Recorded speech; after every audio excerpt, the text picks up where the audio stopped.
What are your thoughts on the recent emergency declared by South Korea?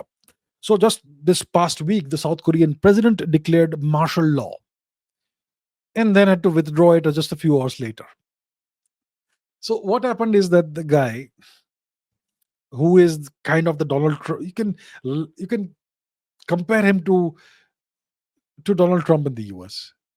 He's kind of the South Korean Donald Trump, somewhat. And his party is kind of the MAGA party in South Korea. Okay. So this guy goes on TV late at night and announces that I am declaring martial law. But he made several huge blunders. Look, when a president declares martial law, it is called a self coup, an auto coup, which means he is consolidating his power by shutting down all political activity and taking control of the country militarily. So, if you want to do that, here's what you have to do. Before you make any announcements, you have to send the military to the parliament building and secure it, seal it, shut it down. Don't let anybody enter or exit. If it's late at night, nobody's inside. So don't let anybody come inside. Number one. Number two, secure all the prominent opposition leaders. I'm just saying, I'm not advocating anybody do this, but that's how a coup is done. Where's the book? I don't know where it is. It's somewhere here. Dr. Edward Luttwak's book, Coup d'etat, practical handbook. So first of all, you shut down the parliament, you send the army there, make sure nobody can come inside. Secondly, you locate all the prominent opposition leaders or anybody who can be a problem for you, and you arrest them and put them in a nice five-star hotel. Let them chill there, but you arrest them. Make sure that they cannot communicate with the public or go anywhere. Put them in house arrest or whatever.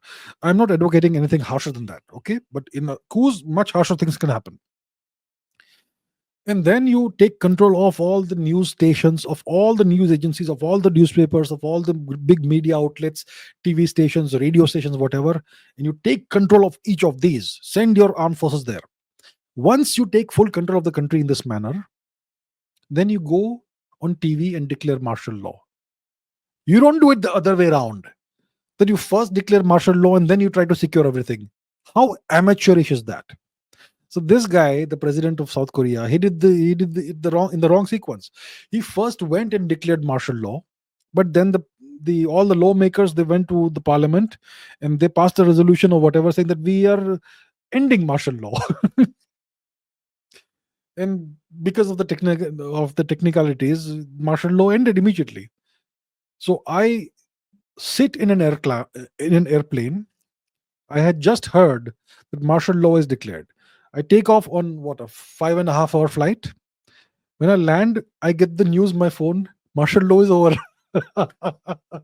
What a joke! What an amateur that guy is.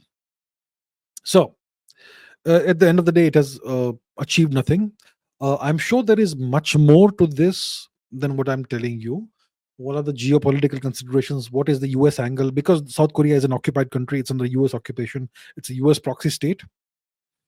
I still haven't studied the deeper geopolitical implications of this and where does the US stand in this. So maybe I'll look into it and we can have the same discussion in the next episode. But as of now, I can tell you this, that it was a complete blunder by the South Korean president.